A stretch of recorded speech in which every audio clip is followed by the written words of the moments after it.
पीठ में दर्द है तो डॉक्टर, बाबा जी इसको क्या करे? ये बाबा जी क्या करे? जैसे किसी को रोग है, किसी को दर्द है, तो डॉक्टर के पास जाए। आशीर्वाद से नहीं ठीक होता।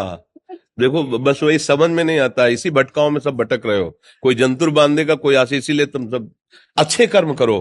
पूर्व के पूर्व कर्मों के पाप से हमें दंड मिलता है। अच्छे कर्म करो, नाम जप करो, माता पिता की सेवा करो, सद्भाव से चलो। अभी ये कर्म नष्ट हो जाएंगे, किसी से जंतुर बंधवाने की जरूरत नहीं, किसी से आशीर्वाद मांगने की जरूरत है। अब नाम जप ना करो, खाओ मुर्गा मांस, पियो शराब, करो व्यभिचार करो, तो बाबा जी आशीर्वाद दे दे तो कोई आशीर्वाद काम नहीं करेगा। दुर्गति होगी यहाँ भी और वहां भी। हमारी बात समझो। अब जरूर बुरा लगता है, सत्य विषय बुरा लगता है, पर अगर बच्चा सावधान हो जाओगे तो सुखी हो जाओगे। कोई भी हो, हम किसी एक के लिए बात नहीं करते, सबके लिए करते हैं। सब भागते हैं इस बात में कि बाबा जी आशीर्वाद दे, रोग रहित हो जाओ। कभी नहीं होगा, कभी नहीं होगा। तुम्हारे आचरण ठीक होंगे तब तुम्हारा सब काम बनेगा।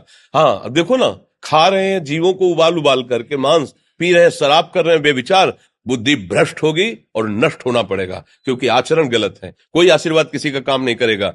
आप अच्छे आचरण करो, माता पिता की सेवा करो, परिवार की सेवा करो, समाज की सेवा करो, नाम जप करो। शरीर में कोई छोटे मोटे कष्ट आवे उनको सह जाओ, आगे चलकर आप देखो कि कैसी उन्नति होती, अच्छा होगा, मंगल होगा।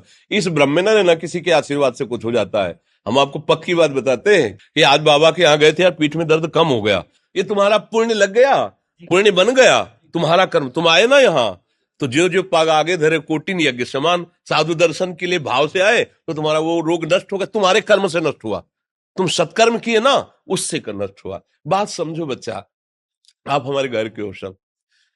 आशीर्वाद देने से हम कई बार कहा कि अगर तुम सुखी हो जाओ तो हम किसी से न मिले, चुपचाप अपने कमरे में बैठे केवल आशीर्वाद देते रहे सबको। लेकिन नहीं सुखी होगे, सुखी होगे तुम अपने कर्म से। को न काहू के सुख दुख कर दाता, और निज कृत कर्म भोग सुन भ्राता। हे भाई, अपने कर्म का भोग ही आपको भोगना पड़ेगा। कोई भी तुम्हारे कर्म को नहीं मिटा सकता, एकमात्र भगवान, एकमात्र भगवान। मेरी बात मान लेना, उनकी शरण में और नाम जप करो, सब ठीक हो जाएगा। तुम्हारे भजन से होगा, तुम्हारे अच्छे आचरण से होगा, तुम्हारी धार्मिक प्रवृत्तियों से होगा।